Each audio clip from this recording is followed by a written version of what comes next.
Well, that sucked. Here at the end of the 2029 season, you can see here's the postseason bracket, and the Orioles are not included.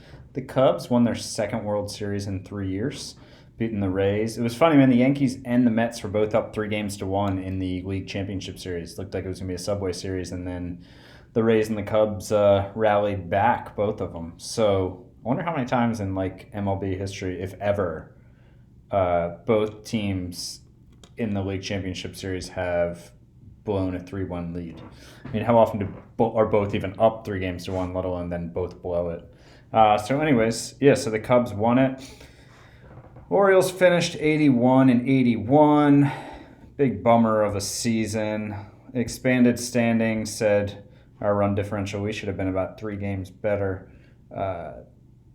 Pretty frustrating in that it only took 84 wins to get the second wild card, which the Rays got, and then turned that into a Game 7 World Series appearance. So what went wrong? Well, I mean, there were a few big things, but first, the big picture, pretty hard to make the playoffs when you have a 9-19 April and then an 8-16 July. And then we're still in it in September, went 12-15.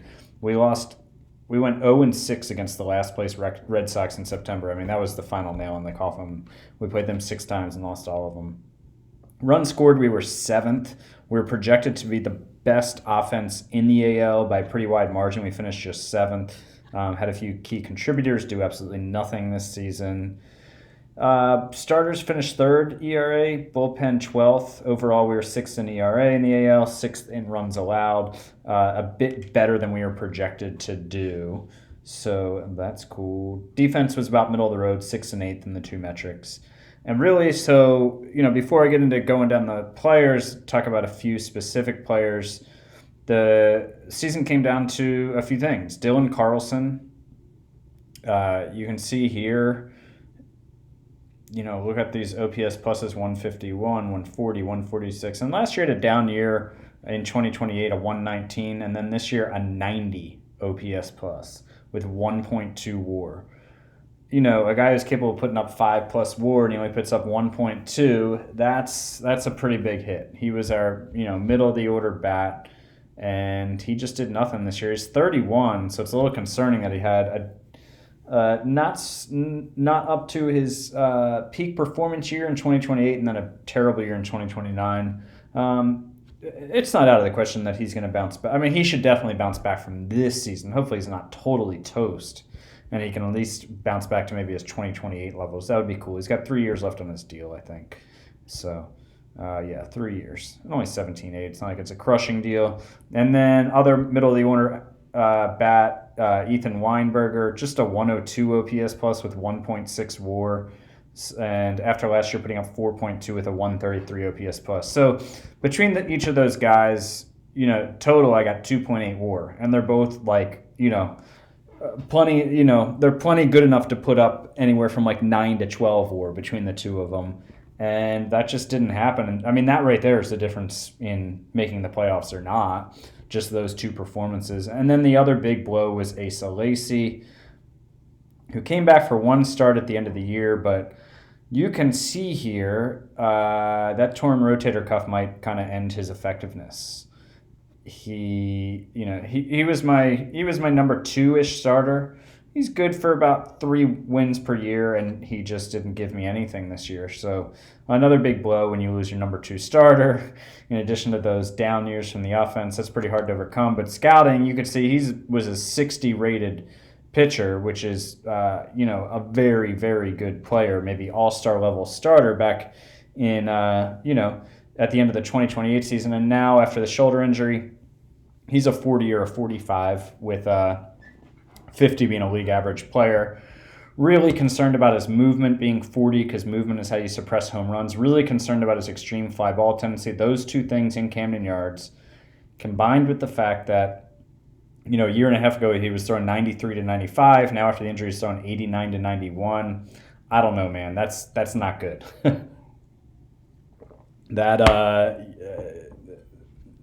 He's 30. He's got 2 years at $20.5 million left on that 3-year deal I signed sometime during the last season, I believe, the 3-year extension.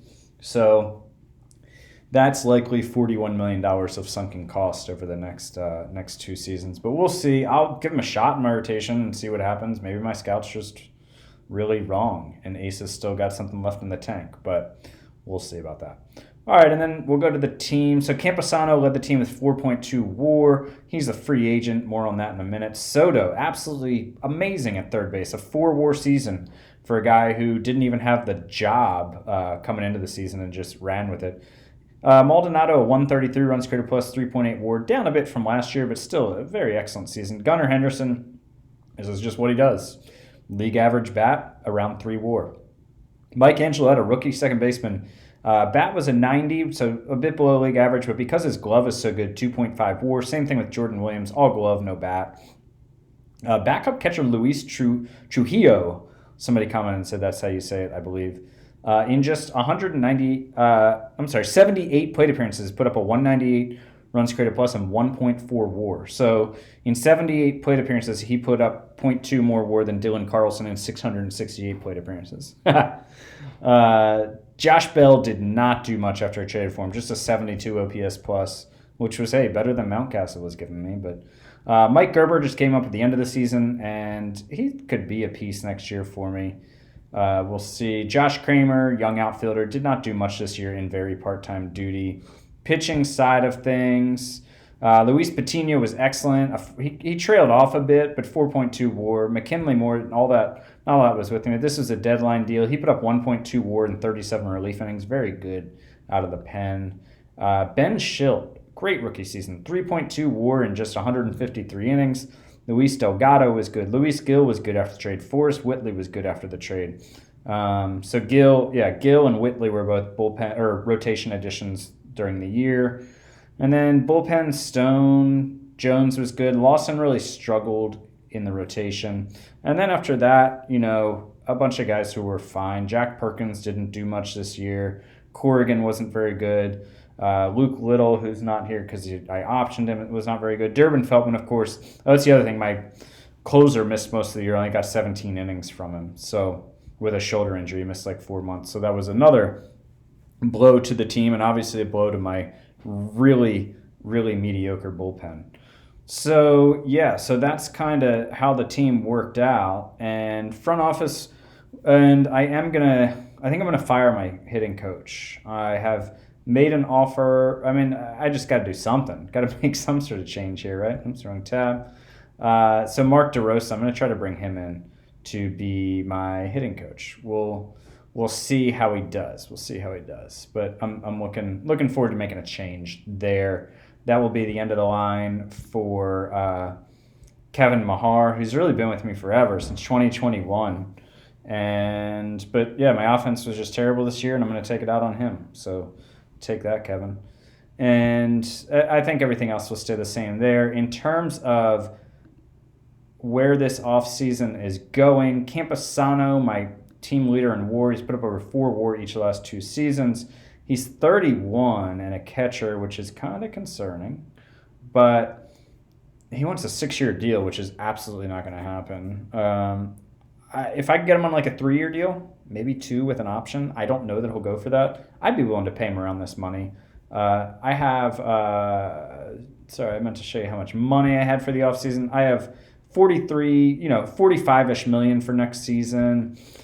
I'll adjust some of my other budgets to get around 45 million. So thinking of bringing back Campusano to play catcher. And my rotation will be Patino, Delgado, Schilt. And then, so Gil is a free agent, which I knew, and he's 31 and wants a long-term deal for a ton of money. Lacey, I'll put in my rotation, but I'm not going to count on him. So I'd like to keep another veteran. Forrest Whitley, I just moved into the bullpen for the last 3 games because I wanted Lacey to get a start. But he was good. In 123 innings, he put up 1.7 WAR for me. He got the ball in the park decently, didn't strike out a ton of guys, but he's 32, but he's asking for 5 years, $19.8 million per year. That's a bit rich for me at his age. If he'd be willing to do 2 years, I'd give him $15 to $20 million per year probably, because I do need some sort of steadying presence in my rotation with losing Lacey. And so Patino, Delgado, Schilt, and then hopefully Whitley would be my 4, and then, maybe have some young guys, or maybe like Lawson, Jones, Perkins, Corrigan compete for that 5th spot. So that's what I'm thinking there. Lineup-wise, obviously Josh Bell is gone. I don't know what I'm going to do at first base. Second base, Angeletta will compete certainly for the second base job, but I think it's Mario Armendariz is the number 1 prospect in baseball. He started, and he was up for me for a bit. He had a 72 OPS plus in 90 plate appearances. In AAA, he started very slow, but ended the year on fire. He might be my starting second baseman next year, him or Angeletta. Angeletta could be a good utility guy, though, because he can play every infield position, even play the outfield a little. Soto's got third base on lockdown. Henderson's back. Carlson certainly will be back in left field. I thought about maybe seeing if there's anything out there for him, but I got to give him another shot with how good he is. Williams, I'll talk about center field in a minute. He'll certainly be in the mix. Weinberger will be back in right. DH, Maldonado. So starting center field, Williams, but also he's going to have some competitions here from Franklin Sanchez, the number 50 prospect in baseball, who lit up AAA after he was promoted there, put up a 151 OPS plus, 2 WAR in 46 games. He's a Gold Glove caliber player and can also hit pretty well, so he's going to be pushing for that center field job next year. So, yeah, I think my main areas I need to address are, am I bringing Camposano back? If not, Trujillo. He was awesome, but I'm not ready to hand him the job. Just based off of that part-time duty, especially when Camposano's been the best catcher in baseball the last 2 seasons. So hopefully I can come to terms with him. If not, I probably will just roll Trujillo, but hopefully with Camposano back. So I need a first baseman, and then the rest of the offense is pretty set, I think. And then I need to sign Whitley or some other starter to be in there with the 3 I have already penciled in. And then I'll figure out my bullpen too. Feltman and Moore will be at the back end of the bullpen. But Connor Jones is a free agent.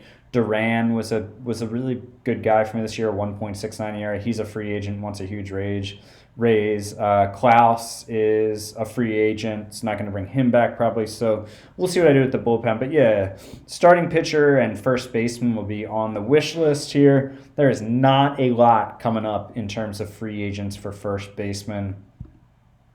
I'll just show you that real quick. So upcoming first baseman, free agents. This is a catcher. He can't really play first base, but these are Trevor Story does not really play first base. So you got this guy, Ryan Vlade. He's never really done anything in the majors. So his OPS plus is regularly below 100. So he's not really a viable guy. Brett Batty, he was good in part-time duty for the Mets this year, so I could always consider him. There's not really a big guy to go after there. Josh Bell, not going to bring him back. He did nothing. Freddie Freeman was miserable this year in San Francisco, -1 WAR, and he's 40. Goldschmidt is 42. You can see here. It's ugly. I had my eye on Ryan McMahon from the White Sox. I was hoping to target him as a free agent, but he just signed a 2-year, $21 million deal. I would have easily given that to him. He had 3 really bad years in a row and really hadn't been good since 2023. But he put up a great season, 4.4 WAR and 134 OPS plus. He is 34. He's going to be 35 at opening day, but based off of what's going on at first base and what's available, I was going to target him, and I would have given him a 2-year deal for $10 million per year for sure. But that's off the table now. So there's really not a lot out there at first base. I've looked around at trades.